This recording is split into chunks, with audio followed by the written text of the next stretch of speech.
रेसिपीची सचिन शिंदे आणि तुमच्यासाठी घेऊन आहे भेंडी बटाट्याची भाजी। तर मी आधीच भेंडी कापून घेतली होती, पण तुम्हाला दाखवण्यासाठी मी अशा प्रकारे भेंडी कापून घेतली। जर तुम्ही गोल कापत असाल तर गोल कापा, पण बघून कापा, कारण की याच्यात किडे असतात। तर अशा प्रकारे मी सर्व भेंडी कापून घेतलेली आहे। आणि नंतरला मी त्याच्यासाठी अशा प्रकारे साहित्य घेतलं, 2 बटाटे, भेंडी आणि 2 चमचच बेसन घेतलं, जास्त नाही घेतलं। तर त्याच्यानंतरला मी जशी भेंडी कापली ना तशीच बटाटे कापून घेते।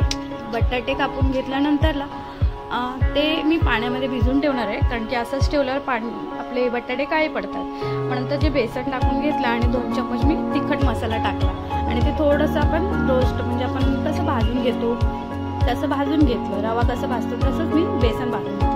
मग नंतरला थोडं तेलामध्ये मी भेंडी अशी फ्राय करून घेतली, म्हणजे कशी एकदम थोडंफार नरम झाली पाहिजे अशा प्रकारे मी भेंडी फ्राय करून घेतली। त्याच्यानंतरला मी त्या पॅनमधलं जेवढं म्हणजे जास्त तेल होतं मी काढून घेतलं, जेवढं हवं होतं तेवढंच घेतलं। मग त्याच्यासाठी मी जिरं आणि मोहरी टाकली आणि मग कांदा टाकला, 2 कांदे टाकले।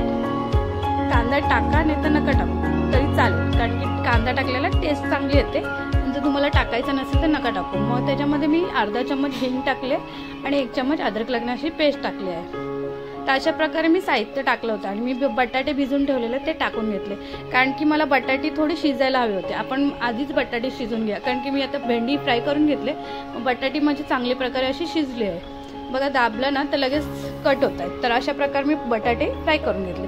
मग नंतर जी भेंडी घेतली होती मी त्याच्यात टाकून घेतली आणि नंतर त्याच्यामध्ये धना पावडर जास्त टाका। मग मी त्याच्यामध्ये जे भाजून घेतलेलं बेसन आणि मसाला होता ना ते मिक्स केलं आणि आपली ही भेंडी ड्राय होते, म्हणजे सुकी, खूप सुंदर लागते खायला बघा तुम्ही खाऊन। जर लिंबाचा रस असेल, लिंबू असेल ना तर लिंबू टाका। माझ्याकडे चाट मसाला होता, मी चाट मसाला टाकला। तर अशा प्रकारे मी 2 चम्मच धना पावडर टाकले आणि अर्धा चम्मच गरम मसाला टाकला। तर अशा प्रकारे टाकून मी त्याला मस्त अशी हलवून घेतले।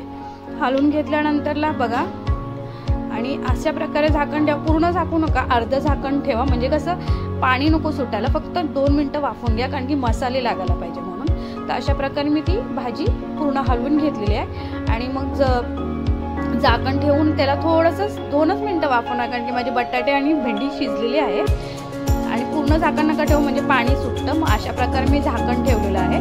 तर बघा तुम्हाला कशी वाटली माझी भेंडी बटाटा, साधी आणि सिंपल।